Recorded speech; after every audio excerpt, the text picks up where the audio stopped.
me han convocado para desarrollar un tema específicamente, que es el del Estado de Derecho, y quisiera, por lo menos primero, cumplir con mis deberes, desarrollar el punto del Estado de Derecho y de repente en el transcurso de esa exposición o hacia el final de ella decir algunas otras cosas que me parecen importantes, especialmente una. Para mi sorpresa, he encontrado en Chile desánimo. Y eso, viniendo del Perú, es muy curioso. Peruanos y chilenos tenemos una historia compleja. El mercado nos une, los gobiernos nos separan. Esa es la verdad. Los peruanos hemos tenido una rivalidad, pero también una admiración, sobre todo por las experiencias recientes del pueblo chileno. En los últimos 20 años el Perú ha hecho más o menos lo que los chilenos hicieron hace 40 o hace 35.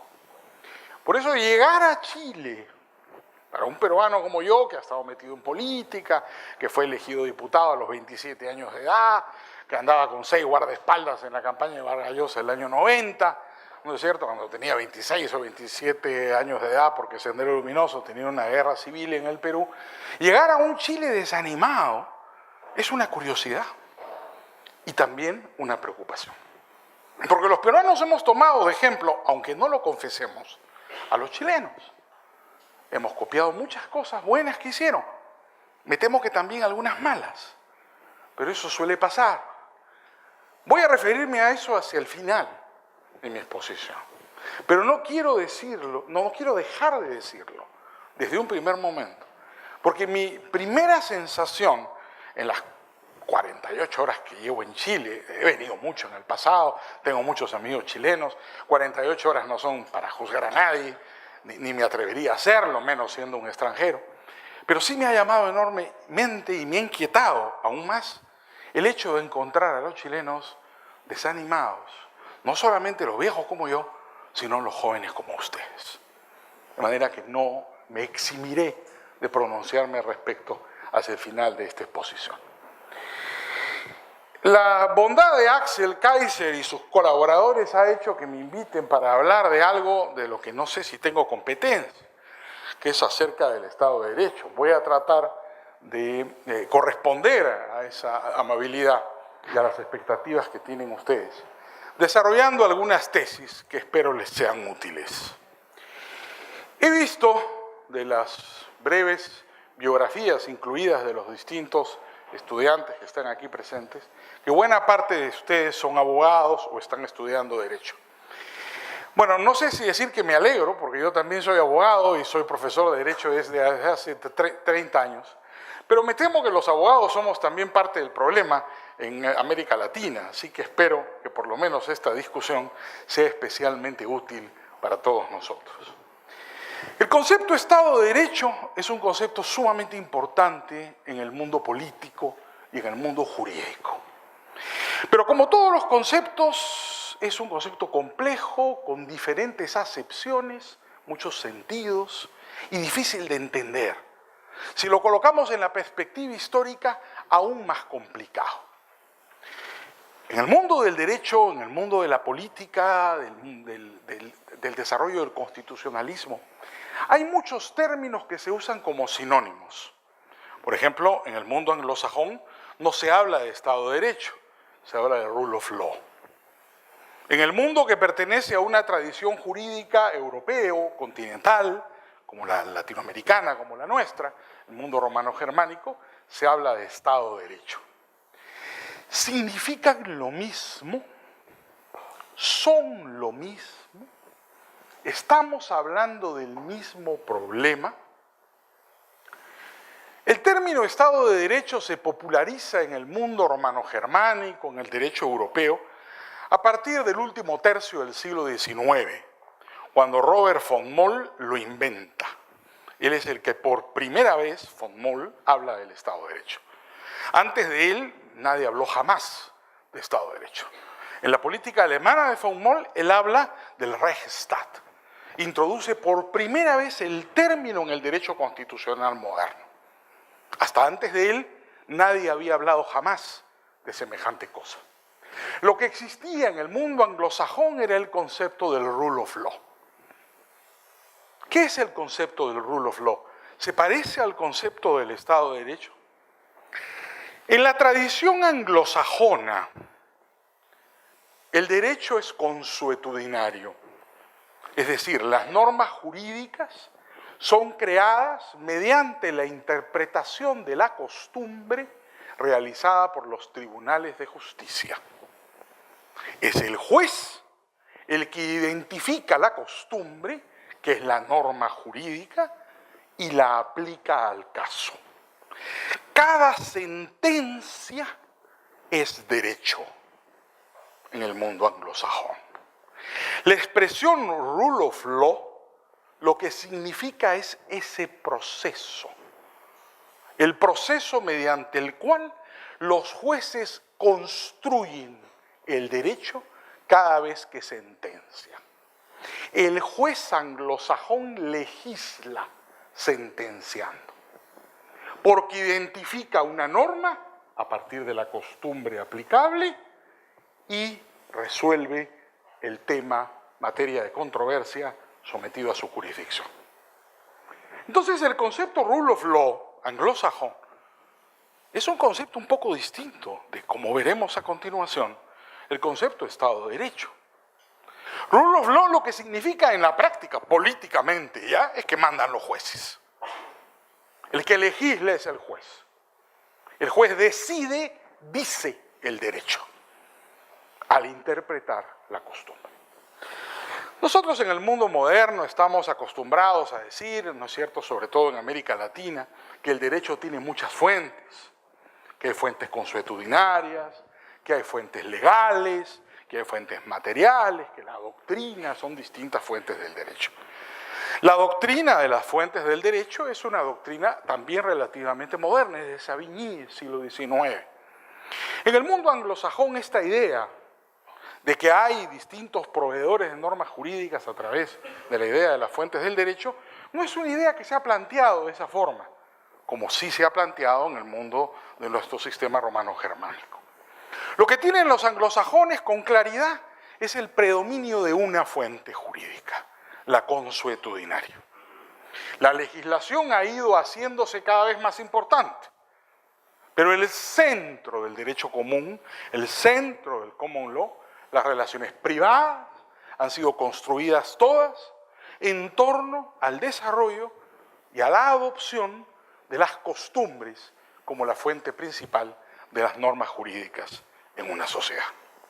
Entonces, cuando hablamos de rule of law, en realidad no estamos exactamente hablando de Estado de Derecho, por lo menos en el sentido que se usa en esta parte del mundo, en Europa y América Latina.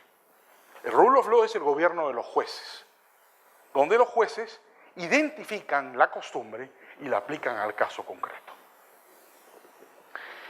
¿Qué es el Estado de Derecho? Tal como lo conocemos nosotros, tal como lo pensó von Moll y tal como lo ha desarrollado el derecho moderno. El Estado de Derecho es la limitación del poder a través de la ley.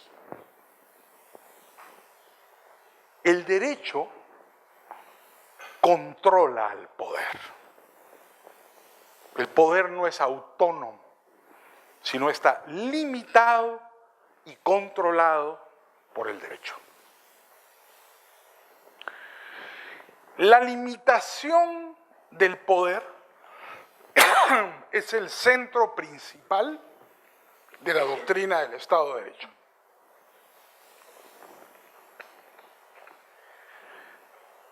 Una forma de limitar el poder es a través de la Constitución. Otra forma de limitar el poder es a través de la legislación. Otra forma de limitar el poder es a través de las costumbres. Para nosotros, en nuestra tradición jurídica, donde el derecho tiene muchas fuentes, hay distintas maneras de limitar al poder. Pero todas ellas, todas las normas jurídicas que son las que componen el derecho, de las que está estructurado el derecho, tienen por función limitar al poder. De tal manera que quien te gobierna es una norma abstracta, el derecho. Y el gobernante no tiene más remedio que seguir las reglas así establecidas por las normas abstractas. El ejercicio del poder es entonces, en un Estado de Derecho, limitado. No hay un ejercicio ilimitado. La limitación está determinada por las normas jurídicas. Entonces, la primera conclusión que tenemos que hacer, una segunda en realidad, porque una primera es distinguir al derecho, digamos, al Estado de Derecho del rule of law de los anglosajones, es que el concepto Estado de Derecho es en realidad una forma de ejercicio del poder en una sociedad. Las sociedades pueden ejercer el poder de muchas formas. Esta mañana Martín y ayer nos recordaron algunos de los grandes teóricos del autoritarismo, ¿no? Martín puso la foto, bueno, no había foto en esa época, el retrato de Thomas Hobbes. Hobbes fue el gran teórico del absolutismo, ¿no? Hobbes es absolutamente fantástico. Por ejemplo, Michel Villey, el gran historiador del derecho, dice que Hobbes es el primer positivista, ¿no? Hobbes es digno de ser estudiado a profundidad. Los abogados siempre hablamos de Hobbes, pero no nos hemos tomado la molestia de leerlo. Habría que leerlo, porque Hobbes es fascinante, ¿no? ¿Qué dice Hobbes? Hobbes, como señalaba Martín en la mañana, describe la situación original de los seres humanos, que él llama el estado de naturaleza. Y dice, el estado de naturaleza hobbesiano, como veremos, muy diferente del estado de naturaleza rusoniano. Dice Hobbes que el estado de naturaleza se caracteriza por la violencia y por la muerte, que él sintetiza en una muy famosa frase latina, homo homini lupus. Pero ¿cuál es la explicación que da Hobbes? Eso es lo fascinante. Para que el estado de naturaleza sea una situación de violencia y de muerte. Hobbes dice que es el iura inomia. ¿Qué dice Hobbes? Que en el estado de naturaleza, la situación legal de los seres humanos es de igualdad absoluta. Él llama iura inomia. Todos tienen derecho a todo. Iura inomia. ¿Qué sucede cuando hay una igualdad absoluta donde todos tienen derecho a todo? Yo soy dueño de lo tuyo, tú eres dueño de lo mío, yo soy dueño de tu mujer, tú eres dueña de la mía, yo soy dueño de tus hijos, tú eres dueño de los míos, yo soy dueño de tus animales, tú eres dueño de los míos, yo soy dueño de tu cosecha, tú eres dueño de la mía. ¿Qué ocurre? Se matan. Cuando no hay propiedad, la consecuencia es la violencia y la muerte. En el comunismo original, iura inomia, hobbesiano, el estado de naturaleza, la consecuencia necesaria es la muerte. ¿Cómo se impide la muerte? Con la violencia. La única manera de evitar la muerte es que venga el príncipe. Por supuesto, Hobbes no creía en el Estado de Derecho, ni siquiera se le había ocurrido semejante monstruosidad, ¿no? Cuanto más poderoso que fuera el príncipe, mejor, porque solo la monarquía absoluta podía, como no le debía nada a nadie y no era igual a nadie, imponer la paz. El gran teórico del absolutismo, Hobbes, entonces, postula el absolutismo como solución a un problema de tragedias comunes. La situación de iura inomia. Como todos se matan, porque en el estado de naturaleza todos se matan porque nadie es dueño de nada, todos somos dueños de todo. Cuando todos son dueños de todo y todos son iguales, tienen el mismo derecho, todos se matan. Tiene que venir un gobernante a imponer la paz, lo que parece una contradicción. La única forma de tener la paz es por la violencia. ¿Qué propone Hobbes? El monopolio de la violencia. Todos somos hijos de Hobbes, ¿no? El Estado moderno es el Estado hobbesiano, el monopolista de la fuerza. Entonces, no menospreciemos la influencia del viejo absolutista, Dicho sea de paso, a Hobbes lo acusaron de ateo, ¿eh? Quemaron todos sus libros en la puerta de Oxford, acusándolo de ateo, ¿no? Yo creo que no lo era. Como una curiosidad, también lo mencionó Martín esta mañana, disculpen que les cuente estas anécdotas filosóficas, pero como les decía, había un montón de cosas de las que he querido hablar durante todo el día y me mordió la lengua. Ahora que ya me dieron el micro, no lo suelto. Puso a Descartes ahí, ¿no? Que tiene muchos pecados, sin duda. El fundador del racionalismo moderno. Como un dato curioso, Descartes era muy joven, cuando escapándose de la situación política en Francia y de cierto temor religioso, se da a Ámsterdam, que ya en el siglo XVII era libre. Como hoy día puedes ir a Ámsterdam y te fumas un troncho y no pasa nada, ¿no? Todo el mundo es feliz y todos son libres en Ámsterdam desde el siglo XVII, del XVI en realidad. Entonces el joven Descartes se va a Ámsterdam. Y en Ámsterdam sufre dos importantes experiencias. La primera es que escucha a Grocio, al famoso jurista Hugh van Groot, que es conocido como Grocio en el mundo latino. Hugh van Grocio es muy famoso para los abogados porque es el fundador del derecho internacional. Pero para los liberales tiene una importancia aún mayor. Es el fundador del concepto de derecho subjetivo. Nadie antes de Grocio nunca planteó que los seres humanos tuvieran derechos. El primero en hacerlo fue Grocio. Toda la doctrina de los derechos humanos es consecuencia de las ideas de Grocio. Y la segunda cosa es que Descartes publica las meditaciones filosóficas en Ámsterdam y le manda el manuscrito a Hobbes. Hobbes era famosísimo, a Descartes no conocía a nadie. Y lo curioso de la historia, con esto sigo adelante, es que Hobbes le contesta y le dice que su libro es un adefesio. Y le manda una carta tremenda, que en algunas ediciones de las meditaciones se publica como apéndice. Descartes fue tan honesto que no suprimió la carta, que no era una carta elogiosa. Más bien la publicó porque, claro, él era desconocido y que Hobbes se hubiera tomado la molestia. En esa época, carta era carta, se escribía a mano, no era mail ni chat, ¿no? Se escribía a mano y se mandaba en barco desde Inglaterra. Es decir, esa carta demoró algunos meses sin llegar, ¿no? Y hay una crítica que le hace Hobbes dura a Descartes que no suprime, que se publica en algunas ediciones.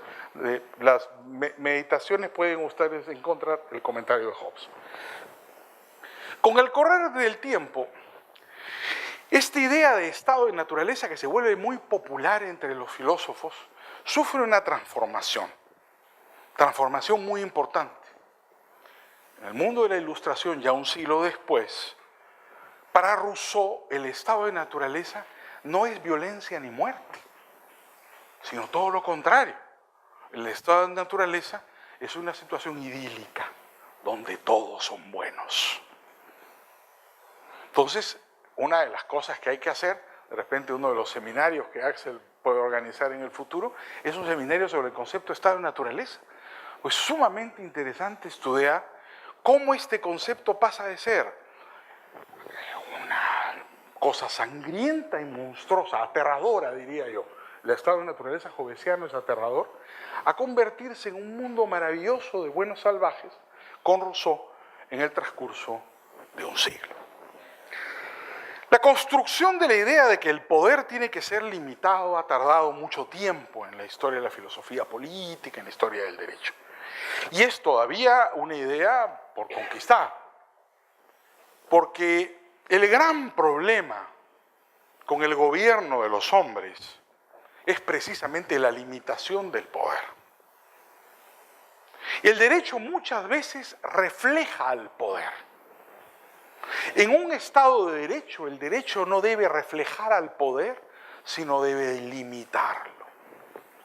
Cuando el derecho refleja al poder, tenemos el ejercicio de un poder ilimitado. Cuando el derecho limita al poder, tenemos el ejercicio de un poder de acuerdo con las normas previamente establecidas en los sistemas que corresponden. Esa es un poco la tragedia del mundo moderno. Yo no puedo hablar por Chile, aunque tengo admiración por muchas cosas que se han hecho en este país, pero puedo hablar un poco por el Perú. Y la pregunta que siempre nos hacemos en clase cuando discutimos de estos temas políticos abstractos, como los conceptos, como por ejemplo Estado de Derecho, es, oiga usted, doctor, pero ¿no hay Estado de Derecho en el Perú? ¿Usted cree que no hay Estado de Derecho en el Perú? Bueno, yo lo he dicho además con mucha sinceridad, de manera que no miento ni exagero cuando digo que no. Que una cosa es tener un estado de legalidad, donde hay leyes nominalmente vigentes, como pasa por ejemplo en mi país. Sospecho que en otros muchos de América Latina y del mundo. Y otra cosa es tener un Estado de Derecho. Si las leyes reflejan al poder, en lugar de limitarlo, no es un Estado de Derecho. Es un Estado de legalidad, sin duda. Hay leyes, hay una legislación que puede ser de lo más compleja, pero si esa legislación concentra el poder arbitrario y no le da ninguna limitación al gobernante, en realidad no tenemos un Estado de Derecho. Porque la clave es la limitación del poder, la forma de ejercicio de la autoridad en el Estado.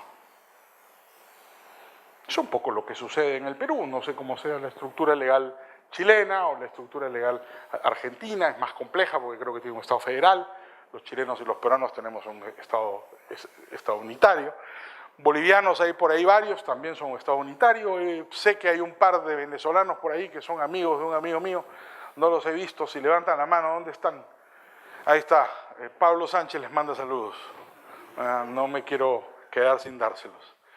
Bueno, en Venezuela, ahora es una tragedia, pero Venezuela tenía o tiene nominalmente una estructura federativa, ¿no es cierto? Las cosas no son iguales, también en Brasil. Pero en fin, en general, más allá de lo nominal, si vamos a lo material, la pregunta que nos tenemos que hacer es si la legislación realmente está limitando el ejercicio del poder. En el caso peruano, yo les puedo decir con sinceridad que no. Claro, hemos tenido suerte en los últimos años. No sé si suerte, los peruanos nos hemos vuelto sabios, pero hemos elegido gobiernos que no han estado tan mal, digamos. Desde la caída del fujimorismo, ahí vamos eligiendo 4 o 5 gobiernos que han mantenido una misma política económica, ¿no? Que son unos demócratas. La última elección, Pedro Pablo Kuczynski ha ganado por un pelo, mejor dicho, por medio pelo, ¿no? Bueno, ahí está. Pero ¿tenemos un Estado de Derecho en el Perú? Yo no dudo que Kuczynski es un demócrata, ni dudo que el doctor Toledo es un demócrata, de Alan García sí tengo mis dudas. El presidente Humala hizo esfuerzos, ¿no? Nada le salió bien, pero hizo esfuerzos, hay que reconocerlo. Pudo ser peor, dicen algunos, también es verdad, ¿no? Pero un presidente en el Perú, si quiere, te liquida. ¿No le gusta tu cara? ¿Quiere tu negocio? ¿Le gustó tu casa? ¿Se quiere quedar con tu perro?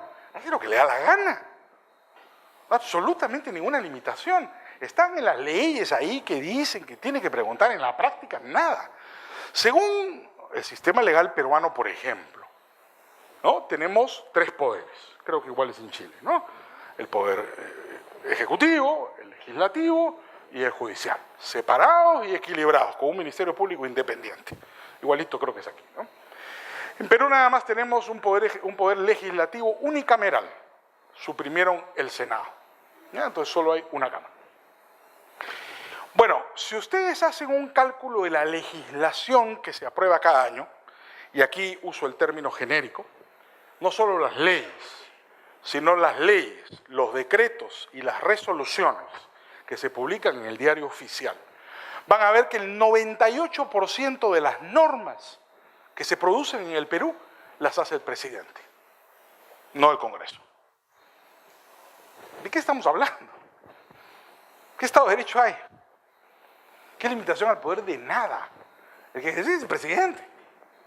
Porque todo sale por decreto presidencial o por resolución suprema. Inclusive, el Perú tiene una legislación medio extraña, no sé si es así en Chile, me corregirán los que estudian Derecho acá, que son varios.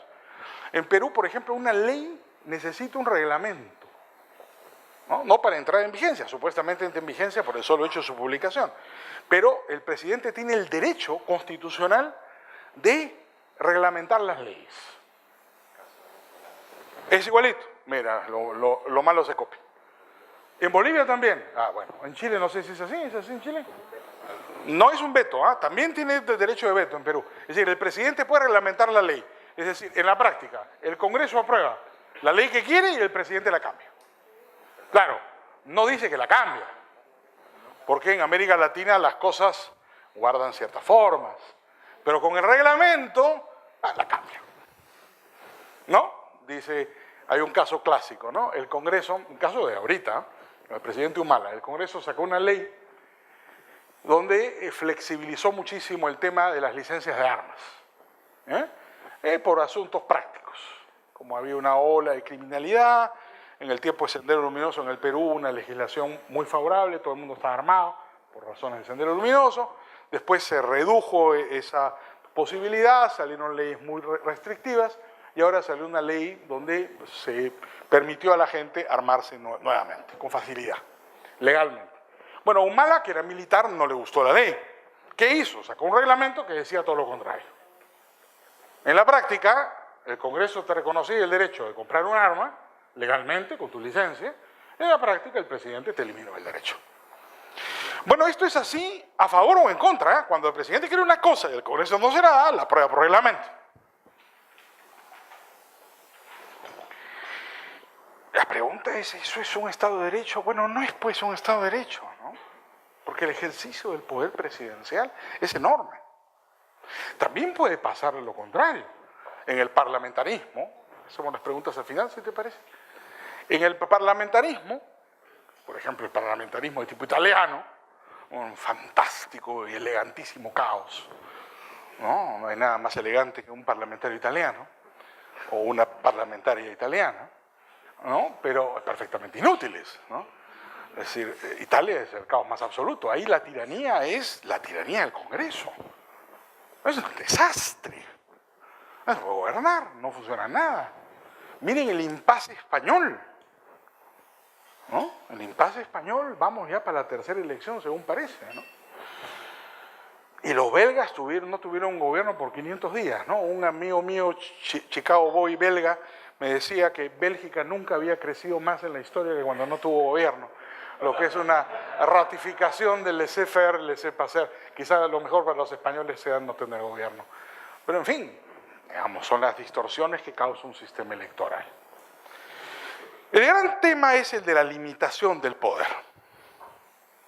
Los americanos lograron, al utilizar o al ser heredero, mejor dicho, de la tradición anglosajona, lograron que los jueces sean finalmente los árbitros de las disputas del poder.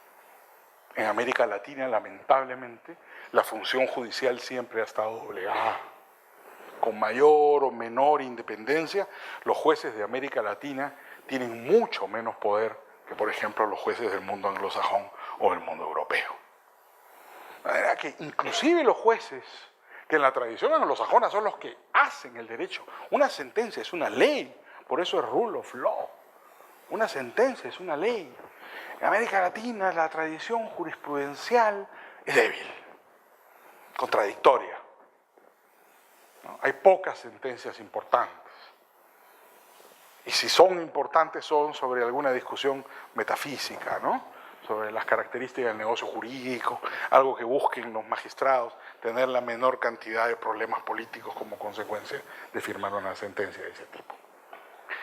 Entonces, el hecho central en el concepto de Estado de Derecho es la limitación del poder. ¿Cómo se limita el poder? Yo quiero compartir con ustedes una primera tesis. Podemos no estar de acuerdo, pero es una tesis que pongo en la mesa o pongo a debate precisamente para eso. Soy de los que creo que el Estado de Derecho es más una consecuencia de una determinada estructura institucional que una causa. Creo que el Estado de Derecho es una consecuencia de una determinada estructura institucional, más que su causa. Quiero explicar el argumento. En el mundo anglosajón, el rule of law, en el caso del rule of law, esto se ve con gran claridad, ¿no? La historia del derecho común, del common law anglosajón es precisamente la historia de un conjunto de órdenes jurídicos competitivos que existieron en el medioevo inglés, donde había distintos tribunales de justicia que competían entre sí. Estaban los tribunales del rey, estaban los tribunales eclesiásticos y estaban los tribunales de las ciudades. De tal manera que la gente podía desplazarse de un tribunal a otro buscando el tribunal que le diera la mejor solución a su conflicto. Y eso enfrentó muchas veces a los tribunales entre sí y produjo guerras. Primero enfrentó a los tribunales eclesiásticos con los tribunales reales y luego a los tribunales reales con los tribunales de las ciudades y terminó, por supuesto, con la supremacía de los tribunales de las ciudades por encima de todos los demás. Pero, por ejemplo, el enfrentamiento entre los tribunales reales y los tribunales eclesiásticos fue fascinante. No sé si ustedes han oído hablar de la historia del arzobispo de Canterbury, Thomas Becket. Becket fue asesinado dando misa en la catedral de Canterbury por el rey de Inglaterra, que lo mandó matar. Enrique II, el papá de Ricardo Corazón de León y de Juan Sin Tierra, que era un francés que había heredado la corona de su tío, Stefan, ¿no? Y que, claro, no le gustó esta cosa de la independencia inglesa, ni siquiera hablaba inglés el tipo, era un francés, normando, ¿no? Y claro, se encontró con un señor que era el arzobispo de Canterbury, que era demasiado independiente para su gusto, y lo mandó matar. ¿Cuál fue la razón de semejante crimen? Thomas Becket fue canonizado, San Thomas Becket, y hasta hoy es venerado como santo. Ustedes van a Canterbury, en Inglaterra, y hay largas colas de ingleses, no solo católicos, ¿no? Él fue un santo católico, porque fue antes de la división de Inglaterra. Es venerado por los anglosajones, por los anglicanos, perdón, hasta hoy. Es el gran santo de las causas perdidas en Inglaterra, con gran veneración. ¿Cuál fue la razón por la que lo mataron? Una disputa constitucional muy curiosa. Se llamó el problema de las constituciones de Clarendon, así se le conoce en la historia del derecho constitucional, la disputa entre Thomas Becket y Enrique II. ¿En qué consistió esta disputa? La pregunta era, ¿quién tenía la supremacía? ¿El tribunal del rey o el tribunal del obispo? En caso de contradicción, ¿quién mandaba, quién predominaba? ¿El tribunal real o el tribunal eclesiástico? Obviamente el rey decía que el suyo. Obviamente el arzobispo de Canterbury, que era el primado, es el primado de Gran Bretaña, decía que el suyo. Y esa disputa los enfrentó amargamente luego de haber sido aliados. Becket fue canciller de Enrique II, eran amigos de la juventud. Ustedes seguramente, los abogados aquí, han escuchado una frase, ¿no?, que dice ne bis in idem. ¿Saben el origen de esa frase, ne bis in idem, los abogados? Que significa en castellano, digamos, no dos veces sobre lo mismo, ¿no? Que un juez no fallará dos veces sobre un mismo tema. En latín se dice ne bis in idem. Bueno, es la frase final de un sermón de Thomas Becket. Ne bis in idem. Citando a Nahum 1:9, un profeta menor, sosteniendo la superioridad de los tribunales eclesiásticos sobre los tribunales reales. Y ha pasado a la historia como una institución jurídica. Claro, a Enrique II la historia no le gustó y el tipo era el papá de Ricardo Corazón de León, así que más o menos tenía su carácter, y Juan Sin Tierra, entonces lo mandó matar, ya está, listo. Despachó al arzobispo de Canterbury y los tribunales reales tuvieron supremacía. Claro, después le pasó a otro rey de Inglaterra, al pobre Carlos I, que Cromwell le cortó la cabeza y acabó con la discusión, digamos, pero se mataron entre ellos, ¿no? Claro, con algunos siglos de diferencia. El rule of law inglés es consecuencia de ese proceso histórico evolutivo. Es la consecuencia de un proceso de evolución institucional. Recuerden que en Inglaterra no hay constitución escrita, la constitución es consuetudinaria, que es tributaria de todas estas experiencias históricas. Y termina siendo la consecuencia de un proceso de desarrollo de instituciones políticas e instituciones jurídicas, que producen la regla suprema del sistema anglosajón, que es que mandan los jueces. que es así en el mundo anglosajón. El Estado de Derecho, un concepto más moderno, más contemporáneo, alemán, yo creo que inspirado de alguna manera en la idea del rule of law, ¿no? Esta aspiración de buscar limitar el poder a través del derecho. Creo que tiene la misma característica. Si ustedes quieren como un problema, yo lo plantearía más como un problema de public choice que como un problema de teoría jurídica. Luego el Estado de Derecho, ahí donde existe, es consecuencia de una estructura institucional políticamente competitiva. Ahí donde hay una democracia competitiva, liberal y competitiva, es esperable que aparezca un Estado de Derecho. El Estado de Derecho no produce la democracia produce el Estado de Derecho. Finalmente, el ejercicio competitivo del poder a través de un sistema descentralizado de elección de mandatarios, de representantes, de presidentes, de gobernadores, lo que crea en un país es un Estado de Derecho. Como todos tienen que compartir un pedazo de poder, terminan finalmente sobreentendiendo que hay una limitación para el ejercicio del mismo. De manera que yo me temo, y en esto sí soy hayekiano, se habló de Hayek en la mañana y se dijo que Hayek era evolucionista, es verdad, comparto esa idea. Yo no creo que uno pueda construir un Estado de Derecho en laboratorio. Es decir, no me puedo sentar y escribir, ¿no es cierto?, un Estado de Derecho, con una constitución y con unas leyes que van a limitar el poder. Eso probablemente no va a funcionar. Lo que va a funcionar es más bien que como consecuencia de un proceso político, democrático, competitivo, el resultado sea la aparición de un Estado de Derecho, de una estructura institucional que tienda a la limitación del poder. Claro, eso no va a ocurrir de un día a otro, porque es un proceso evolutivo. Eso va a ocurrir como consecuencia del desarrollo de fenómenos complejos y el desarrollo de la sociedad. Las sociedades cambian y se transforman. ¿Quién de ustedes no ha estado buscando Pokémones en el parque antes de venir para acá? ¿No? Es una especie de... Hay dos, ya levantaron la mano, por lo menos dos dijeron que sí. ¿No? Hice esta pregunta el sábado pasado en Lima y todos levantaron la mano. El otro día uno de mis hijos a las 2 de la mañana me dice, me voy al parque. ¿Qué vas a hacer en el parque? A buscar Pokémones. Claro, el tipo tiene como 30 años. Entonces, no tienes 15, viejo. ¿Qué haces buscando Pokémon? Ah, Pokémones. Bueno, las sociedades cambian y se transforman, pues. ¿No? A Sartori no le gusta mucho este asunto del desarrollo de la sociedad digital. ¿Eh?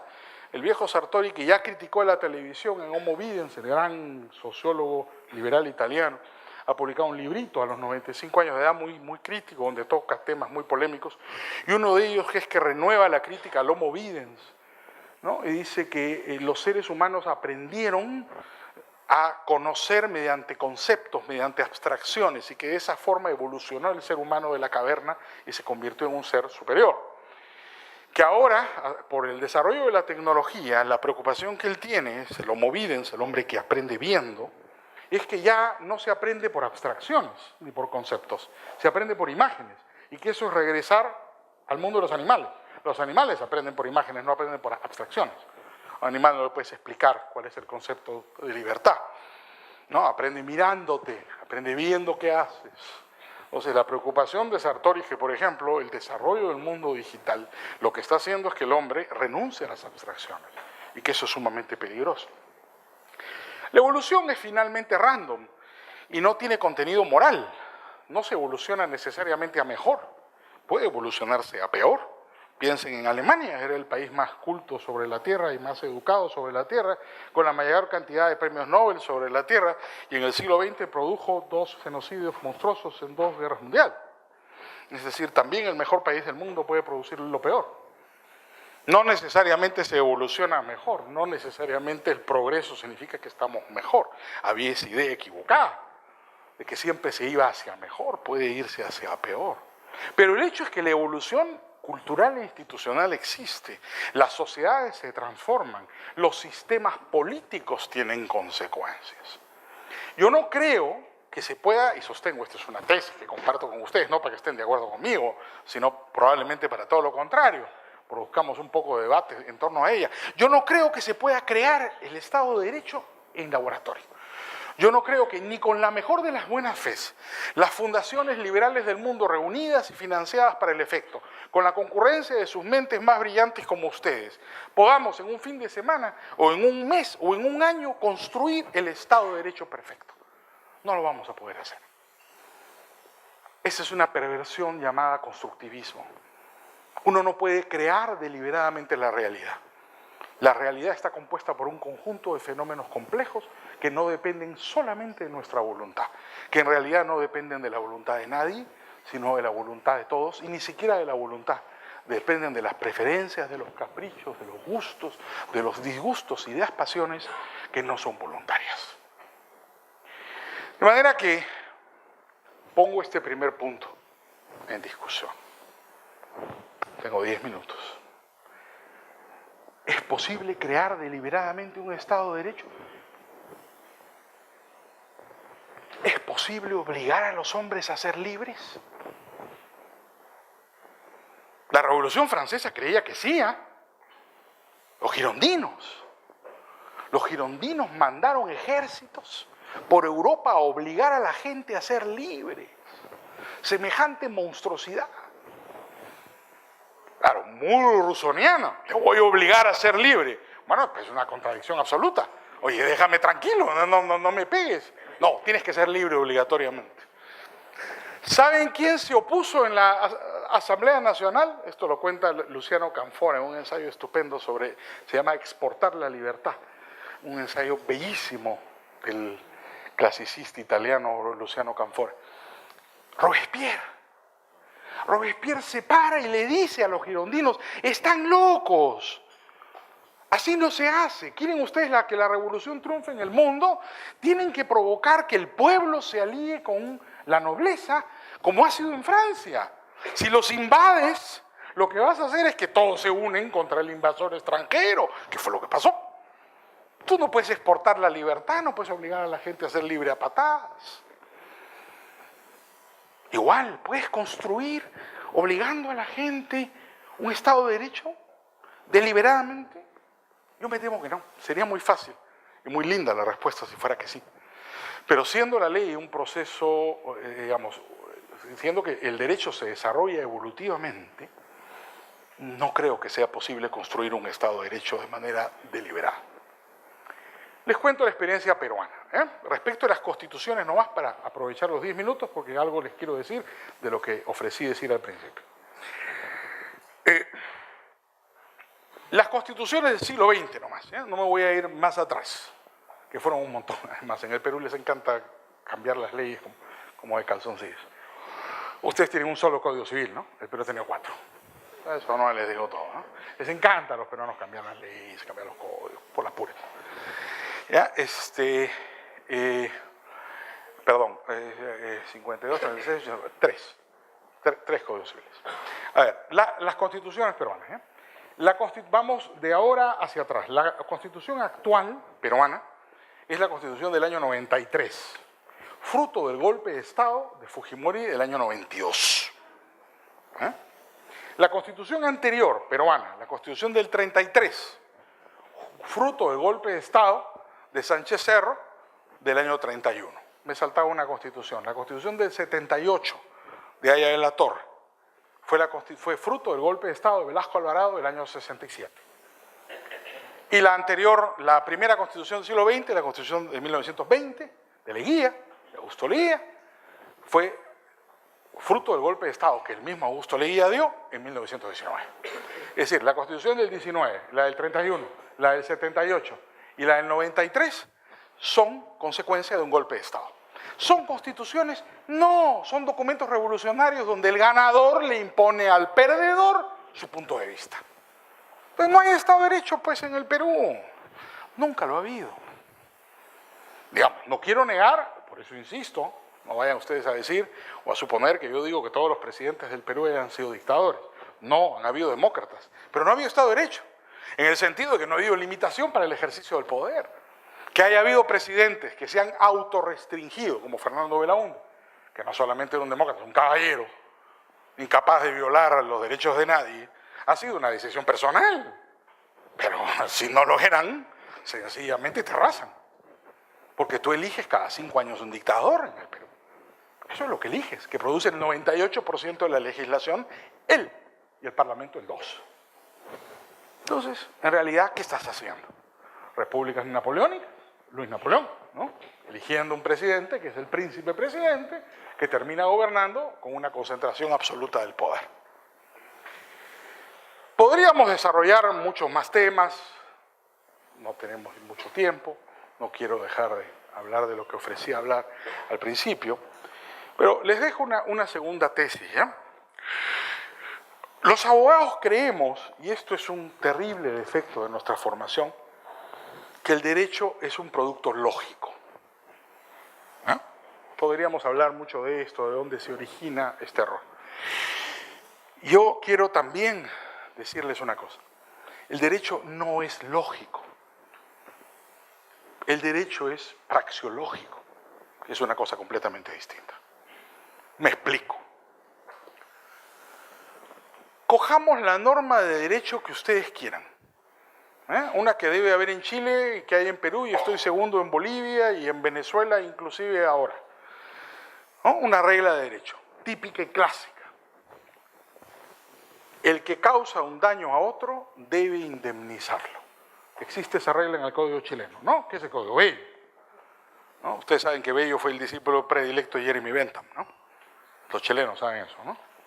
Bueno, les diré que el Código boliviano, el primer Código boliviano, el Código de Casimiro Lañeta también fue alumno de Bentham. Así que no es el único caso.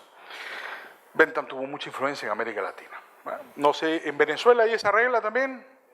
Me imagino que en Argentina debe haber esa regla, no sé, abogado argentino por acá, hay varios argentinos, hay esa regla igualita, ¿no? El que causa un daño a otro debe indemnizarlo. Ya. Cojamos esa regla de derecho, que está en todas partes. Debe ser una regla universal, ¿eh? Sospecho. Romana, seguramente. Muy bien. ¿Esa regla es lógica? Lo lógico es aquello que responde a la pregunta verdadero o falso. ¿No? ¿Es verdadera? ¿Es falsa? No es ni verdadera ni falsa. Porque no es lógica, es praxeológica. ¿Por qué debe indemnizar el que causa un daño a otro? Por razones económicas, por razones prácticas. El derecho es un saber práctico. Es praxeológico, es como el lenguaje. El derecho se crea con una estructura competitiva. El derecho es consecuencia de distintos órdenes competitivos en la sociedad, donde compiten las costumbres, con las leyes, con las decisiones judiciales, con los contratos que la gente hace y van creando instituciones jurídicas. El derecho no es lógico. Ese fue el error de los clásicos, ¿no? Muy influidos, digamos, al final por las ideas de los discípulos de Savigny, ¿no? Quisieron pensar a todo el mundo que el derecho era un sistema lógico, en particular el señor Pucht, que fue el que dibujó por primera vez la llamada pirámide normativa, que después Kelsen popularizó. La pirámide en realidad es una pirámide de Pucht. Pero el derecho no es un sistema lógico. Miren que hasta Kelsen cambió de opinión. Si ustedes leen la crítica de la razón pura, van a ver que Kelsen joven creía que el derecho era lógico. Y se pelea con Klug sobre eso, otro famoso lógico de la época. Cuando viejo, su libro póstumo, La razón de las normas, Kelsen cambia de opinión. Y dice que la razón del derecho no es lógica, no es la lógica de la razón, sino la razón política. Dice que el derecho es político. Cambia de opinión. Porque se da cuenta que no era sostenible la idea de que uno podía deducir el derecho de principios generales, como creían los juristas clásicos. Entonces nosotros no podemos pensar que las normas del derecho se van a crear como consecuencia de un ejercicio racional. Porque el derecho no es lógico, el derecho es como el lenguaje, es un orden espontáneo praxeológico, consecuencia de sistemas competitivos en la sociedad. Termino. El derecho se crea a partir de la experiencia de las personas. Y esto es válido no solamente para el derecho privado, sino para el derecho público. Entonces, no se puede pensar en que uno deliberadamente puede crear un Estado de Derecho. El Estado de Derecho surgirá como consecuencia de las experiencias políticas democráticas que vayan lentamente desarrollando y evolucionándose en la sociedad. Será una consecuencia más que una causa. Me detengo aquí porque quiero aprovechar el minuto y medio que tengo y el minuto más que me va a dar el doctor. Porque quiero cumplir la amenaza que hice al principio. A ver, ¿por qué los chilenos están tan deprimidos? Yo no sé, ustedes me lo dirán, pero yo sí les puedo contar por qué los peruanos estábamos deprimidos hace 20 años. Pensábamos que no había nada que hacer, que el Perú era el último país sobre la tierra, que todo el mundo nos amenazaba, que la izquierda nos iba a comer, que los peruanos estaban locos, que todo el mundo le robaba a todo el mundo, que el sistema político era corrompido, que no había esperanza, que había que buscar inclusive a dónde irse. Muchos peruanos se vinieron a Chile y se han quedado aquí, precisamente buscando un lugar a dónde ir. Yo creo, por supuesto, que las experiencias de cada país siempre son importantes y tienen diferencias que tenemos que respetar. El gran comunista peruano José Carlos Mariátegui decía por eso, ni calco ni copia, creación heroica, ¿no? Toda acción política es una creación heroica. Les quiero decir un par de cosas sobre esto. La primera, lo que los chilenos han hecho es una epopeya de la libertad, lo que pasa es que ustedes no están muy conscientes. Quienes no somos chilenos y lo hemos visto, nos hemos dado cuenta de eso en 30 años. Unidad Popular, el gobierno de Pinochet, el rescate de la democracia, la construcción de instituciones, una constitución política, sistema de pensiones copiado e imitado en el mundo, privatizaciones. En Chile han ocurrido muchas cosas, de repente no todas buenas, de repente no todas eficientes, como decía Martín. Hay que discutir por derecho, no por consecuencia. Estoy totalmente de acuerdo con él, ¿no? Las cosas se hacen por principio, también se pueden hacer por interés, pero el principio es más importante. Si coincide el principio con el interés, aún mejor. Si nos da la cuenta de costo y beneficio, todavía mejor. Pero hay que defender la libertad por principio, hay que defender los derechos por principio.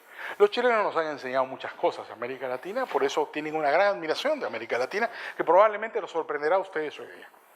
Vale la pena que repiensen su historia reciente y vean cómo el ejemplo chileno se ha desarrollado en Colombia, en Perú, en Argentina de alguna manera, en otros países.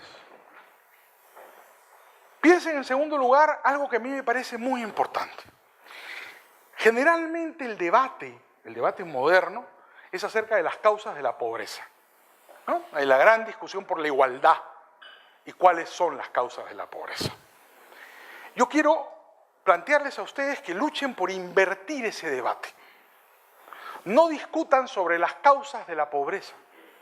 La pobreza es incausada, es el estado natural del hombre. Valgámonos de los conceptos de Hobbes y Rousseau. El hombre en el estado de naturaleza es pobre. La riqueza tiene causas, porque la riqueza no es natural. En el estado de naturaleza tú eres pobre de solemnidad, no tienes nada y te mueres. Se mueren tus hijos, se muere tu mujer, se muere tu marido, se muere tu padre, nadie te cura, todos se matan. Hobbes o Rousseau, lo que ustedes quieran. La riqueza tiene causas. ¿Cuáles son? El trabajo, la propiedad, la responsabilidad. Solo los países que trabajan fuerte, donde uno es dueño de las consecuencias de su trabajo, como quería Locke, donde uno es responsable por las cosas que hace, como quería Hume, son países prósperos.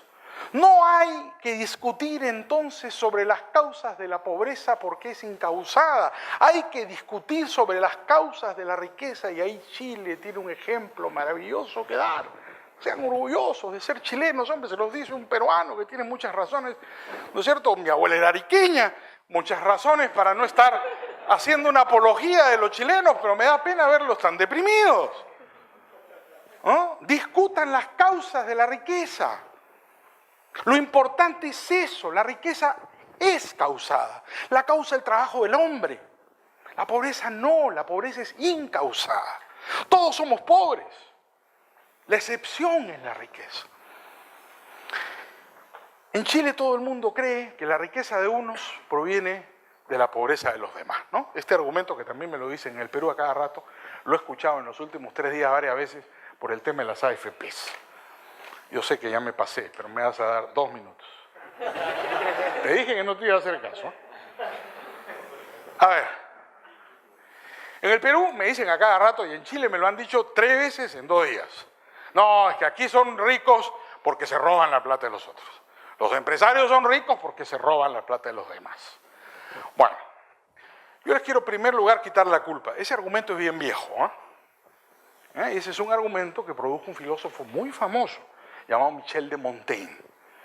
Michel de Montaigne, en el ensayo 22, que se titula literalmente así, La riqueza de unos es la pobreza de los demás, introduce por primera vez en la historia, en esa época la filosofía, hoy día la economía, digamos, un precursor de la economía, la idea de que la economía es un juego de suma cero. Es decir, nadie gana. Si yo gano es porque te robo. No, él no lo planteó en esos términos, lo planteó en términos filosóficos muy bellos además, porque Michel de Montaigne escribía lindo, ¿no? Von Mises llama a esto el dogma Montaigne y dice que es uno de los errores, se lo llama dogma, falacia tal vez, más perniciosos y perdurables de la historia económica mundial. Todo el mundo cree que la riqueza proviene del robo. Si tú eres rico es porque me robaste. Y no es así. La riqueza no proviene del robo. ¿De qué proviene la riqueza? Del trabajo y del libre contrato. ¿Por qué intercambian dos personas? Porque ambas ganan, ¿no? Los que creen que la economía es un juego de suma cero, ¿no es cierto?, piensan que el valor es objetivo y por consiguiente, si el valor es objetivo, solo uno puede ganar a costa del otro. Pero nosotros sabemos que el valor es subjetivo. Entonces, si yo voy a intercambiar un gato por un perro, ¿es porque el gato y el perro son iguales? ¿O es porque el gato vale más para ti y el perro vale más para mí? Entonces tú te quedas con mi gato y yo me quedo con tu perro y los dos ganamos. La riqueza no le roba a nadie. La riqueza no es fruto del robo. La riqueza es fruto del intercambio voluntario a valores subjetivos del trabajo de los seres humanos. Y ahí tienen ustedes otro ejemplo fantástico que da. Pueblo trabajador, el chileno. ¿Por qué están tristes? ¿Por qué están deprimidos? No importa, nosotros hemos tenido Humala y hemos tenido a Alan García. La señora, mira, a ver, la señora Bachelet es Konrad Adenauer, al lado de Alan García, primer gobierno. Dejémonos de tonterías. Ya, no. Evo es un encanto, Evo crece más que el Perú. Perú ha tenido unos resultados económicos, Evo será un tirano, lo que quieras, pero la economía boliviana sigue creciendo, crece al 6% este año, más que la peruana. Entonces, Evo es una complicación. El ejemplo con Evo siempre es complicado, porque te sale al revés, Evo. Correa es atroz, ¿no? Bueno, yo creo que se ha hecho el trabajo, se han hecho las cosas y tenemos los principios. Lo que tenemos que hacer es discutir, buscar los argumentos y sobre todo entender una cosa fundamental. Yo viví en el Perú un momento muy dramático, cuando tenía la edad de ustedes. Estuve involucrado muy activamente en una campaña política, la de Vargas Llosa, pero ahora nos hemos tenido una enorme fortuna de tener a Vargas Llosa. Porque me acuerdo mucho de la conferencia gramsciana de ayer, ¿no es cierto?, cuando hablaban de la fuerza del intelectual. Y claro, manda el intelectual predominante, y en el Perú lo que pasa es que el intelectual era de nuestro lado, no era del lado de los rojos. Entonces, claro, ahí tuvimos una pequeña diferencia. Fue una revolución gramsciana lo que nos ocurrió. Si Vargas Llosa hubiera sido de izquierda, que era, en otra época, nos hubiera ido muy mal hasta ahora. Pero tuvimos la suerte de que el intelectual más importante de la historia del Perú haya sido un liberal, y que esté vivo. Entonces, claro, eso marcó una diferencia y nos dio una ventaja. Pero con eso termino. Aún en los momentos más difíciles, cuando uno tiene claros los principios y los valores de la libertad y comparte una mística, ¿no es cierto?, hay una esperanza importante para salir adelante, ¿no? En América Latina se han hecho de alguna u otra manera cosas buenas en las últimas décadas. Chile fue un ejemplo. Después se hicieron en Perú, se han hecho en Colombia. Colombia y Perú son economías interesantes. Los mexicanos han hecho sus cosas, en Centroamérica se han hecho sus cosas. Hay cosas importantes que rescatar de la experiencia latinoamericana. Argentina comienza a recuperarse, ¿no? Todo eso es sumamente importante y yo creo que lanza un mensaje de optimismo al que no tenemos que renunciar. Recuerden siempre una cosa, cuando estén en el momento más difícil, sigan adelante y nunca se rindan, porque nunca es más oscura la noche que cuando va a amanecer. Muchas gracias.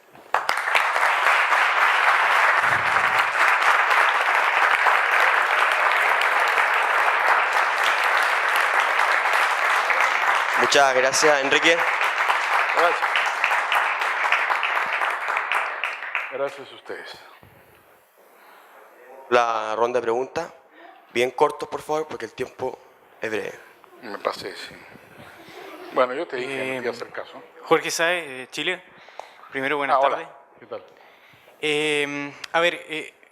Para mí el concepto de Estado de Derecho es lo contrario, la antítesis al populismo. ¿Por qué? Porque el populismo va en contra de las leyes y de hecho es la voluntad del soberano en contra de lo que existe actualmente como ordenamiento jurídico. En la experiencia norteamericana, ellos hacen un experimento, por lo menos, de acuerdo a los historiadores que he leído, es un experimento. De hecho, la Revolución Norteamericana es un experimento constitucional que crea un Estado de Derecho a partir del concepto de John Adams y los padres fundadores. En Chile también se trata de crear un Estado de Derecho y la experiencia latinoamericana es muy parecida. ¿Cuál es el elemento que, a diferencia de la experiencia latinoamericana, permite que en Estados Unidos tenga éxito, a mi juicio, y en Latinoamérica no? Paul Johnson lo llama el gran despertar, el Great Awakeness, que ocurre 50 años antes de la Revolución Norteamericana. Fue un proceso, consecuencia además del origen competitivo y religiosamente disímil de las colonias norteamericanas. No, las colonias tuvieron en muchos casos un origen mercantil, pero en otros casos tuvieron un curioso origen religioso, ¿no? Había colonias católicas, por ejemplo, el duque de York, Jacobo, que fue después Jacobo II, el último rey católico de Inglaterra, era dueño de una colonia que él llamó la Tierra de la Virgen María, Maryland, que existe hasta hoy, que era católica, ¿no? Pero los anglicanos eran dueños de Virginia. Los cuáqueros, y ahí está hasta ahora William Penn en el Capitolio de Filadelfia, eran dueños de Filadelfia. Y así distintos grupos en distintos lugares, ¿no? Por ejemplo, cuando los anglicanos fundan Harvard, los metodistas al poco tiempo se van de Harvard y fundan Yale, porque tienen una rivalidad con Harvard, sobre todo por un tema muy curioso. Los metodistas predican la humildad y no aceptan dignidades. Entonces, como Harvard da doctorados honoris causa y dignidades, Yale no los da, porque Yale tiene un origen metodista. Hay cosas muy raras, por ejemplo, los estatutos de la Universidad de Yale forman parte de la Constitución de Connecticut. La cosa rarísima. Los estatutos de la universidad son un capítulo de la Constitución de Connecticut. Esta vaina yo la aprendí porque terminé siendo estas cosas raras que me pasan a mí, que soy abogado ejerciente. Ustedes podrán pensar que yo soy un abogado de tribunales, es una cosa un poco rara, pero yo soy un abogado ejerciente. Me tocó ser abogado de Yale en un juicio con el gobierno peruano. Claro, yo era abogado de Yale, no del gobierno peruano, yo nunca defiendo al Estado. En los estatutos de mi estudio está jamás defender al Estado, entonces yo no defiendo al Estado. Y ahí me enseñaron los tipos de los abogados americanos de la Universidad de Yale que los estatutos de la Universidad de Yale son un capítulo de la Constitución de Connecticut. Nada de esto lo entiendes si no te das cuenta que el proceso norteamericano fue un proceso evolutivo, que vino de un largo proceso histórico donde estaban distintos grupos religiosos rivales que aprendieron a convivir, católicos, metodistas, anglicanos, cuáqueros, y que al final la Constitución fue un compromiso de convivencia de la diversidad. No, esa no es la experiencia constitucional latinoamericana, ¿no? El caso peruano que les he contado, para no hablar del caso chileno. En el caso chileno, la Constitución que tienen ustedes es también fruto del gobierno de Pinochet. En el caso peruano, todas las constituciones del siglo XX fueron consecuencia de una dictadura, todas, sin excepción, ¿no? Entonces, no es homólogo o homogéneamente parecido siquiera a la experiencia norteamericana, que es un proceso histórico que termina en la Constitución como una suerte de compromiso y convivencia de todos. Es un proceso democrático realmente y un proceso evolutivo. Además, se tardan mucho los americanos en aprobar su Constitución, más de 10 años, ¿no? Acá en América Latina, los revolucionarios lo primero que hacen es aprobar una Constitución, ¿no? Para refundar el mundo. ¿no? Triunfa el caudillo mexicano y aprueba su constitución. Triunfa el caudillo guatemalteco y aprueba su constitución, ¿no? Yo me acuerdo de una cosa que me pasó una vez, muy curiosa, no sé si la frase la usen ustedes en Chile, pero les cuento la experiencia porque tiene que ver. Se le atribuye en el Perú a un dictador militar del siglo XX, que fue dueño del país por 50 años, Óscar R. Benavides, Óscar Raimundo Benavides, haber dicho una vez: para mis amigos todo, para mis enemigos la ley. Entonces, yo una vez, ingenuamente, en estas cosas que lo invitan a uno a hablar de la Constitución y la democracia, en otro país, cité esa frase. En Venezuela, los amigos de Venezuela. Y estaba ahí nuestro amigo Ricardo Zuluaga, ya fallecido, ilustre, liberal y gran empresario, muy mayor, en esa época tenía más de 90 años. ¿No? Y Ricardo me dice: no, gordo, te has equivocado. Esa no es de Benavides. Esa frase es de Gómez. Y además añadió con autoridad: yo estaba ahí en el Palacio de Miraflores cuando Gómez lo dijo. Me quedé callado. ¿No? Tiempo después repetí la misma frase en la Marroquín, en la Universidad de Guatemala. Y el Muso Ayao, ¿no?, movió la cabeza y me dijo: no, ese fue Justo Rufino Barrio, me dijo. Mi abuelito era su primer ministro, estaba en el gabinete. Eso lo decía todos los días Justo Rufino Barrio. Estás loco. No. Como me entró una duda espantosa, me metí a Google y resulta, bueno, la sabiduría universal está en Google, ¿no? Y resulta que Google se la atribuye a Getúlio Vargas. Oye, ya me ha dado un gran interés por escribir un ensayo sobre esto. De repente, Mauricio no es de nadie. Y es un mito, ¿no?, que es de todos. Porque cada dictador en cada país se la atribuye a sí misma. Pero ese es el concepto, digamos. Para mis amigos, todo. Para mis enemigos, la ley. Claro, la ley refleja el poder, pues no limita el poder en América Latina. No hay Estado de Derecho.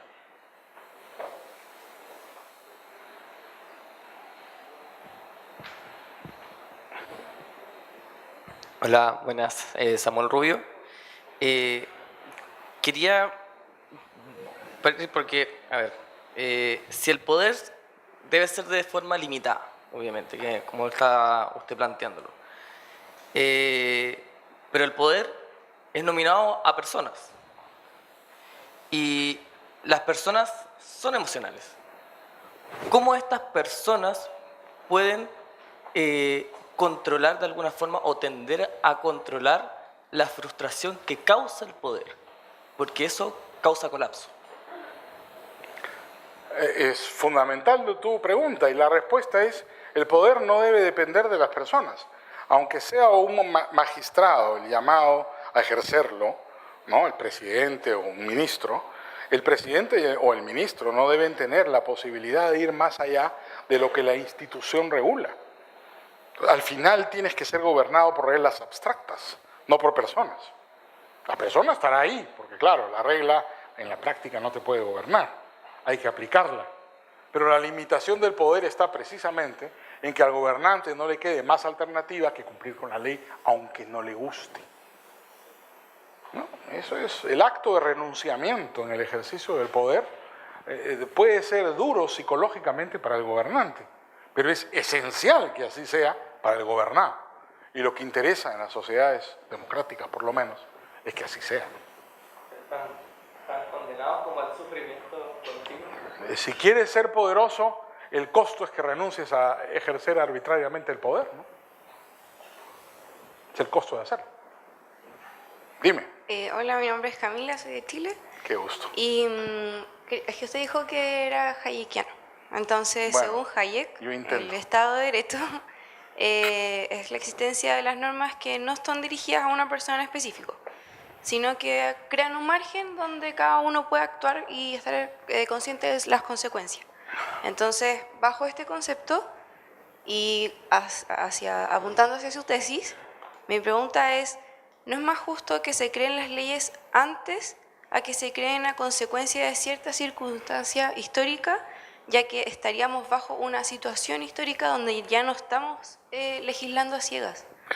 Bueno, a ver, tu pregunta va al meollo de la discusión. Primero, no creo que sea un problema de justicia, ¿no? Porque en realidad no es justo o injusto el proceso mediante el cual se limita el poder.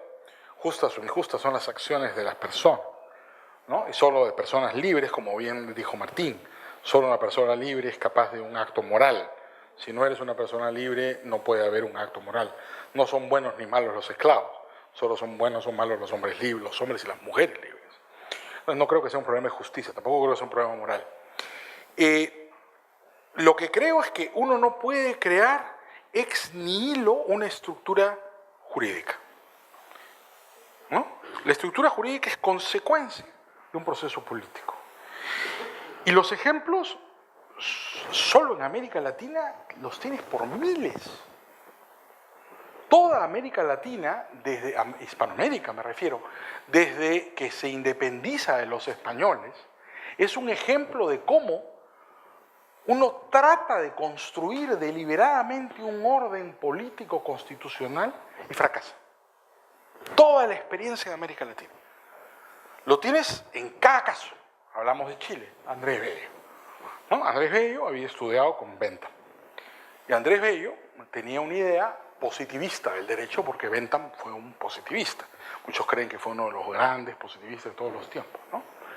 Esa regla que dice una ley se deroga solo mediante otra ley es una regla benthamiana, no es un principio general del derecho. Era una frase de Bentham, que Bentham decía en clase y que Bello populariza en todo el derecho latinoamericano.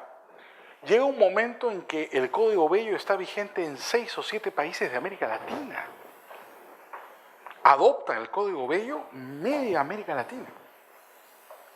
Cambia América Latina por adoptar el Código Bello. ¿No? El Código peruano, curiosamente, el proyecto del año 45, fue adoptada en la otra mitad de América Latina. Era un código liberal. Por ejemplo, el proyecto, que nunca fue código en Perú, el proyecto de Código Civil del 45, 1845, de Ramón Castilla, fue adoptado como Código Civil en Guatemala, que lo tuvieron vigente por 30 años. Y el Perú nunca lo tuvo vigente. Es un caso raro. En América Latina nos hemos copiado de unos a otros, pero la experiencia legislativa de América Latina es el intento de redactar leyes en laboratorio para cambiar la realidad.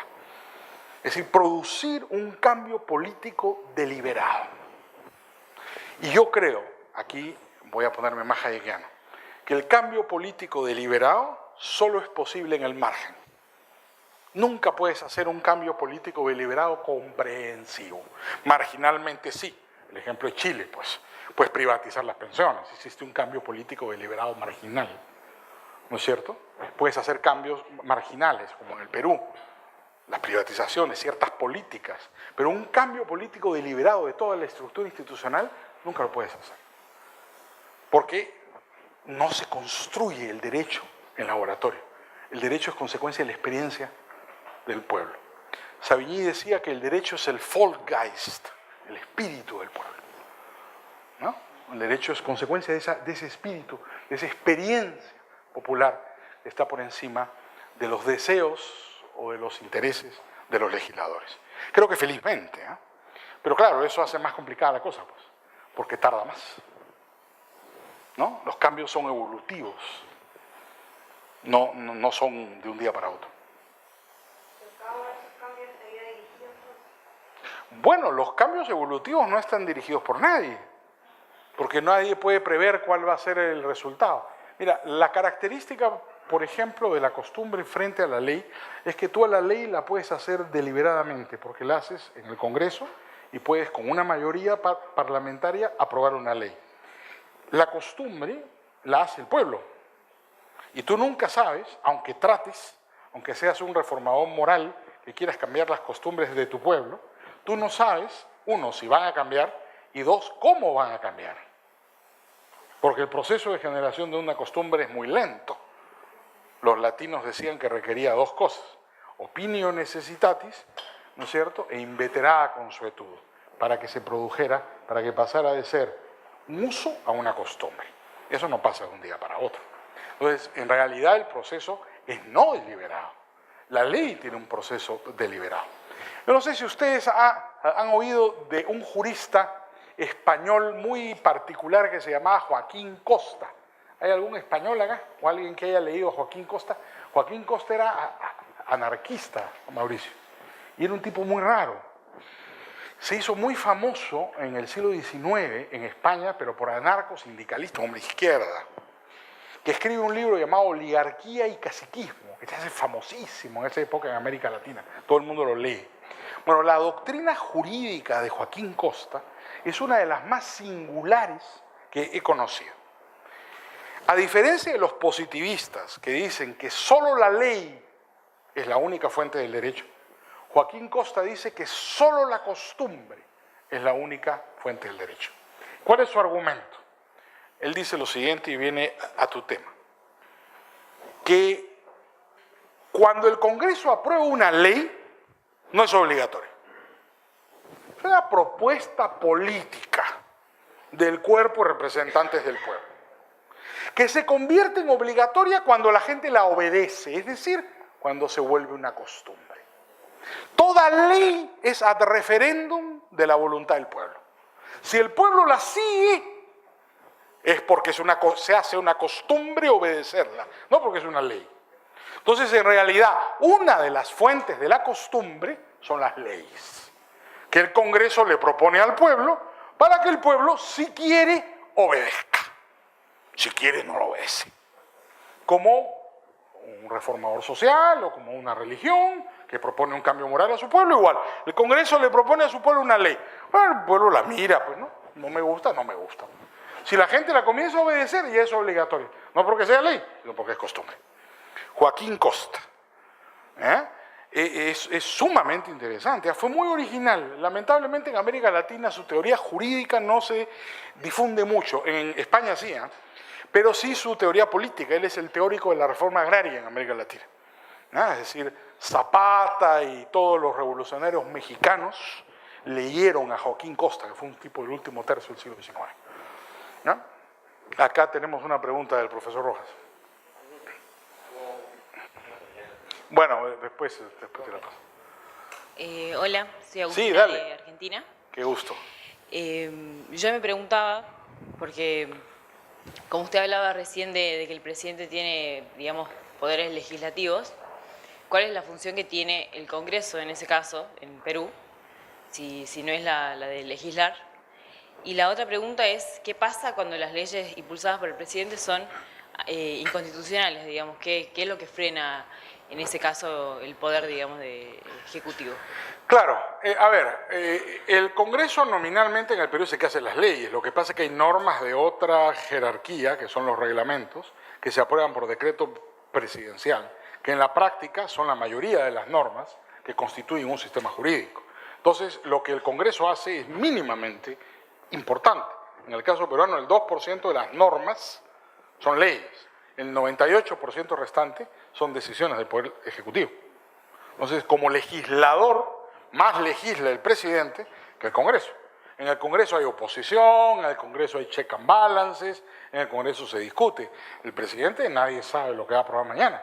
Te enteras porque ya es obligatorio y está en el diario oficial. Entonces, el proceso de formación de la mayor parte de la normatividad en el Perú no es democrático. Es voluntad del presidente que hace las normas que le da la gana, ¿no? Claro, hay un proceso de impugnación, porque nominalmente somos un país civilizado. Entonces, tenemos un tribunal constitucional donde tú puedes impugnar las reglas o las normas de todo nivel que afecten derechos constitucionales. El Tribunal Constitucional en el Perú tiene una historia un poco reciente, ha tenido algunos fallos contradictorios, algunos fallos interesantes, pero en general el Tribunal Constitucional en el Perú no es un tribunal de justicia, es un tribunal político, porque es elegido por el Parlamento. Entonces, hay por ahí quien ha dicho que como en el Perú desapareció el Senado, como este tribunal es elegido por el Parlamento, en realidad el Tribunal Constitucional en el Perú se ha convertido en el Senado, que desapareció. Entonces, no es un tribunal de justicia, es un tribunal político, que se guía por criterios políticos. Entonces, al final, termina mandando el presidente igual, ¿no? Digamos, termina teniendo una influencia enorme. Por ejemplo, no es igual el caso de todos los presidentes, hay unos presidentes más fuertes que otros. García hacía lo que le daba la gana. El pobre Humala casi le mete en presa a la mujer, digamos, durante el gobierno. No pudo ni defender a la mujer. Entonces, claro, no todos los presidentes tienen el mismo poder, ¿no? Pero en general son sumamente poderosos. En el caso peruano, ¿no? Sospecho que en el caso argentino es una cosa parecida. Depende de las mayorías. Creo que todavía siguen siendo mayoría los peronistas en Argentina, ¿no? Ah, no, claro que lo es. Pero mira, ahorita se ha producido en la última elección una situación extraña. La oposición tiene de 130 diputados, tiene 73 el partido de Fujimori. Mayoría absoluta de la oposición. Eso no pasa desde hace muchos años en el Perú. Entonces, eso puede cambiar los términos de funcionamiento político, ¿no? Pero es una situación bastante excepcional que haya una mayoría tan grande del grupo que perdió las elecciones. No fue por razones electorales, es esa mayoría, pero es una cosa... Han sacado muchos más diputados que votos, ¿no? Por cómo está organizado el Parlamento. Una cosa cortita. No, por favor. Para resaltar lo que tú decías, en América Latina se han aprobado más de 350 constituciones. Imagínate. Tenemos un promedio como de 13 constituciones por país, lo cual dice mucho acerca de lo que tú... Ahora, una cosa yo reflexionaba, el caso chileno, lo ocurrido bajo el régimen militar, es lo más cercano que se me ocurre, bueno, hay otros casos también, a una reconstrucción constructivista y total del país. Porque aquí no solamente fue el sistema de pensiones, es que aquí se rehizo realmente todo desde sus bases. Y bueno, no es para que ahora nos extendamos en eso, pero creo que ahí tenemos un caso bien interesante de discutir sobre el constructivismo, a nombre del no constructivismo finalmente, de crear un orden de libertad o de lo que sea finalmente. Es un caso sumamente interesante y te voy a traer otro. Ya me están mirando feo porque creo que me alargué mucho, pero a ver, que es bastante lejano, ¿eh? El de la Revolución Cultural China. Yo te suelto una herejía, ¿eh? El año pasado estuvimos un mes en China y dimos vueltas por sitios extraños en China. Saqué varias conclusiones, ¿no? Una que ya todos sabemos, todo es falso en China, empezando por los balances de las empresas y acabando en las ciudades fantasmas que están en medio de la estepa donde no vive nadie y ves unos rascacielos de 100 pisos deshabitados, porque todo es un tema de sobornos y de coimas del Partido Comunista. Entonces, crecimiento chino no te lo creas, ¿no? Pero sí hay una cosa que a mí me hizo reflexionar. La Revolución Cultural quería independizar a los chinos de su pasado, porque la tesis de Mao, tú la conoces mucho mejor que yo, era que China era esclava del pasado, que no lo dejaba proyectarse. Bueno, yo creo que Mao triunfó, que el desarrollo chino actual es porque Mao destruyó el pasado chino. Y en China nadie tiene ningún respeto al pasado. En China nadie es religioso, todos los templos son falsos, todos los quemó Mao los han vuelto a hacer, todos son hechos con triple pintados al duco, todo es falso en China, los templos también, arriba ponen un Starbucks. No, es una cosa de locos, ¿no es cierto? Pero yo creo que triunfó la Revolución Cultural. Claro, no para el lado de Mao, no fue por donde él quería, no iban a la comuna, pero China no hubiera funcionado si seguía anclada a su pasado. O sea que no hace falta un comunista para reconstruirlo todo. O un dictador para conseguir la libertad, el tema de Canfora, ¿no? O el tema de Rousseau, mejor dicho, ¿no? Puedes obligar a la gente a ser libre. El tema para la próxima conferencia a la que nuestro magnífico anfitrión Axel Kaiser, estoy seguro, nos convocará próximamente. Muchas gracias nuevamente. Un aplauso, por favor. Enrique, muchas gracias.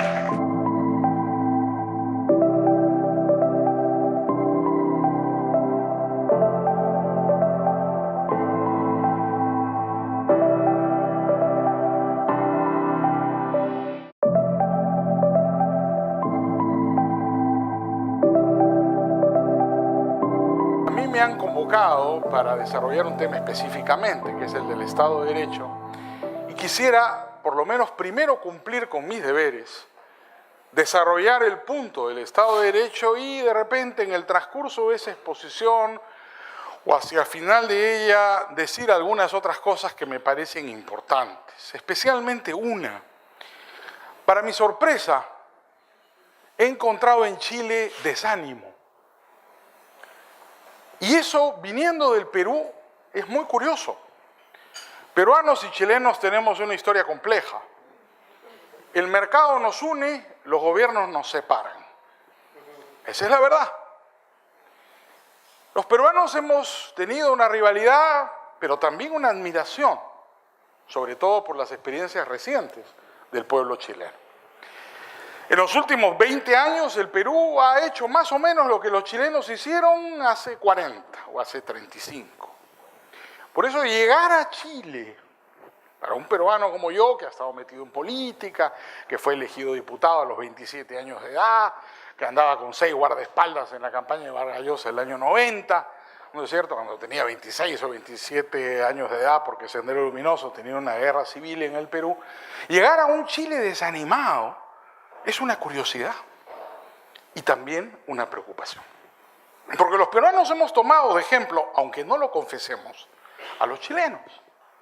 Hemos copiado muchas cosas buenas que hicieron. Me temo que también algunas malas. Pero eso suele pasar. Voy a referirme a eso hacia el final de mi exposición. Pero no quiero decirlo, no quiero dejar de decirlo desde un primer momento. Porque mi primera sensación en las 48 horas que llevo en Chile, he venido mucho en el pasado, tengo muchos amigos chilenos, 48 horas no son para juzgar a nadie, ni me atrevería a hacerlo, menos siendo un extranjero. Pero sí me ha llamado enormemente y me ha inquietado aún más el hecho de encontrar a los chilenos desanimados, no solamente los viejos como yo, sino los jóvenes como ustedes. De manera que no me eximiré de pronunciarme al respecto hacia el final de esta exposición.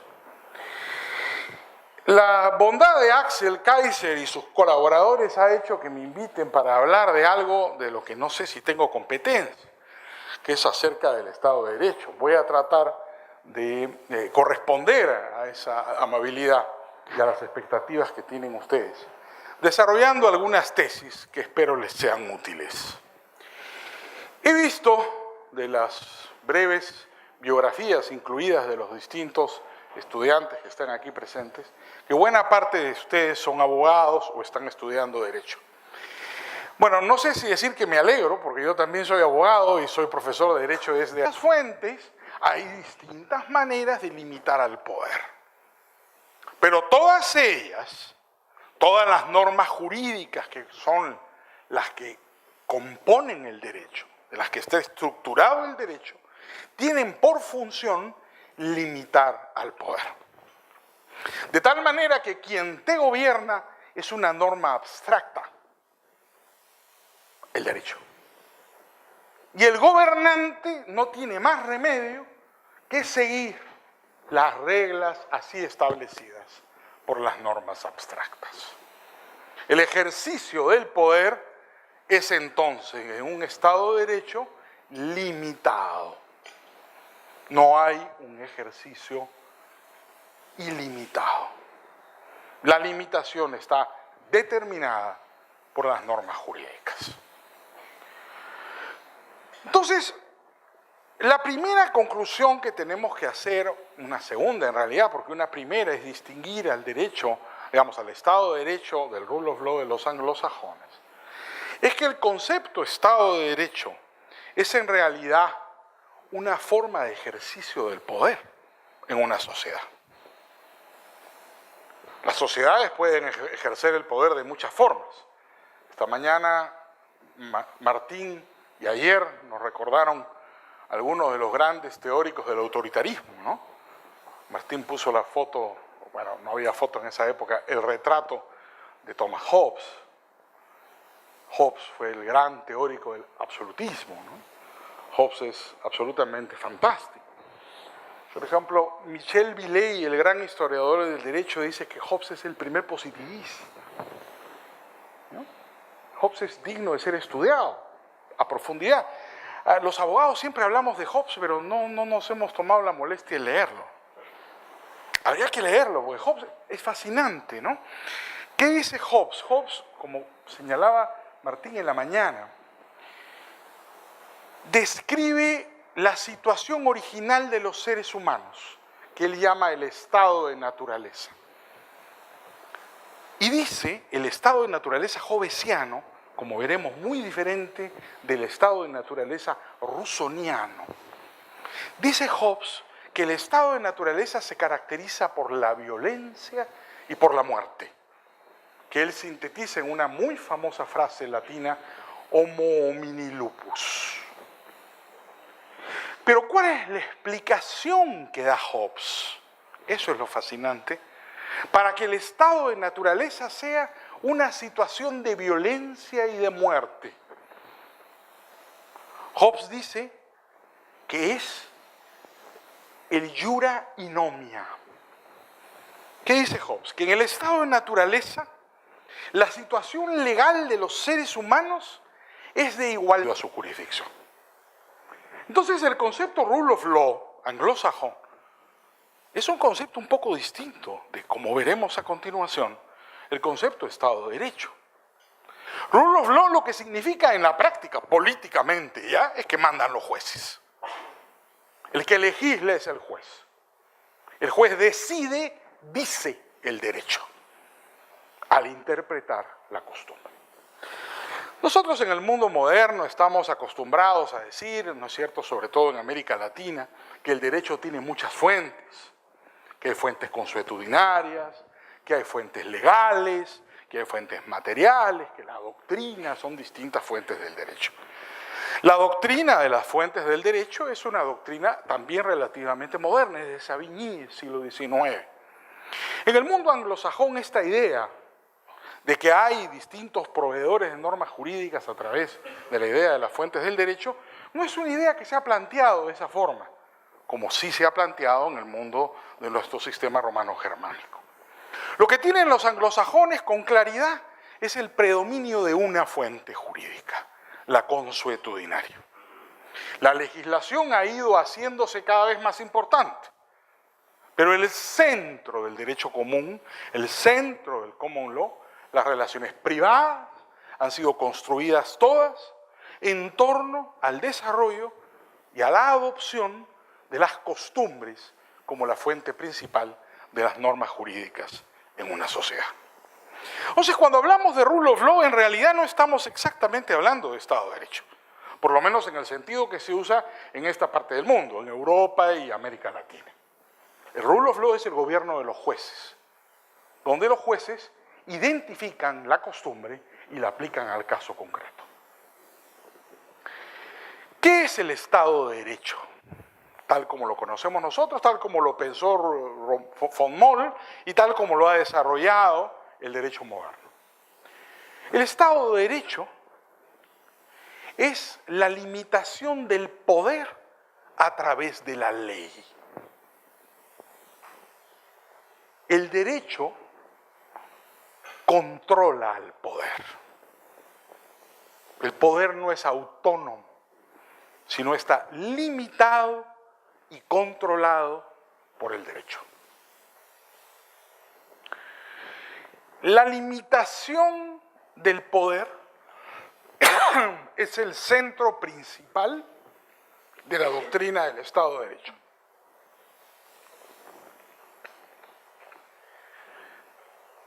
Una forma de limitar el poder es a través de la Constitución.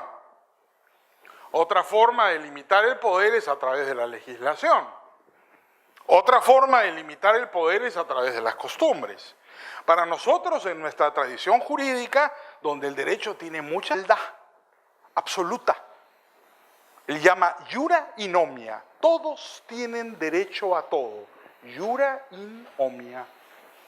¿Qué sucede cuando hay una igualdad absoluta donde todos tienen derecho a todo?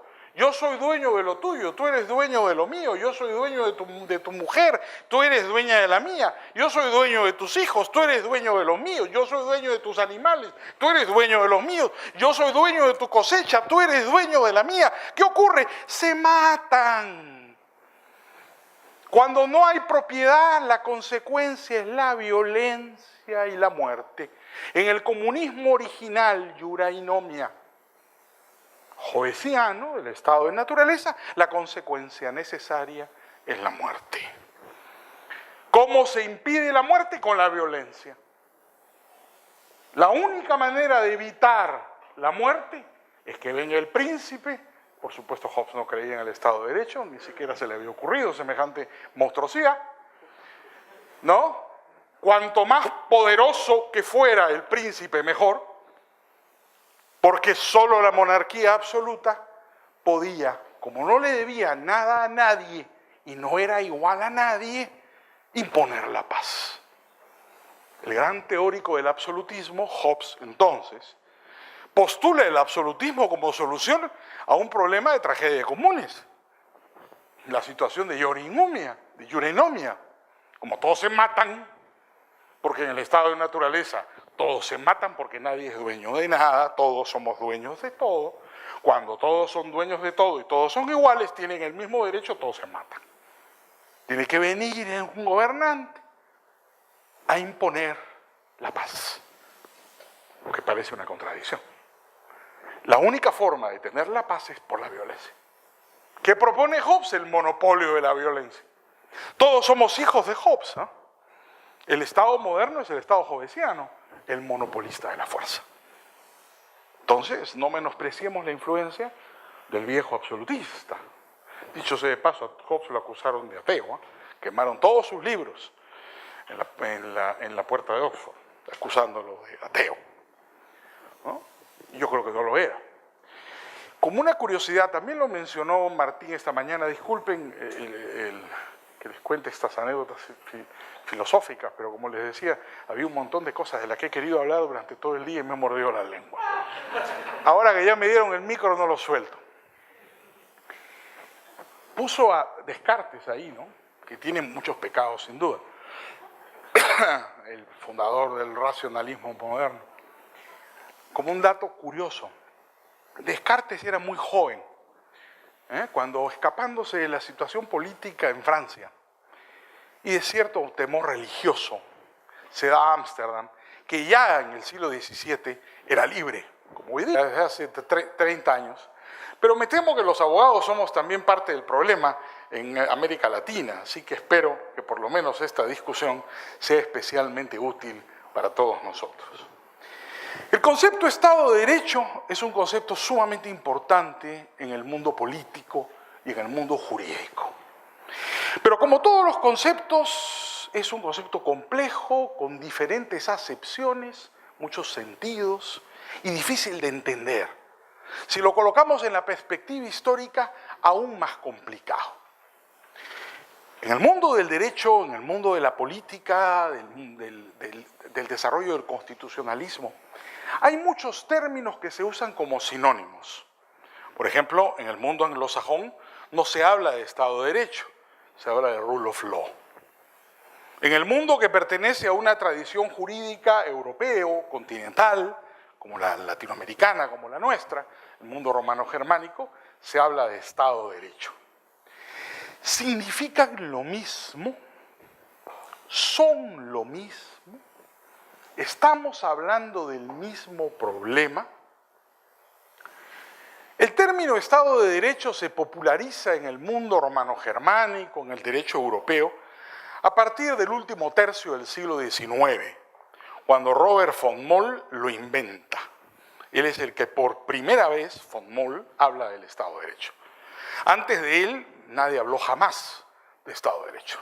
En la política alemana de von Moll, él habla del Rechtsstaat. Introduce por primera vez el término en el derecho constitucional moderno.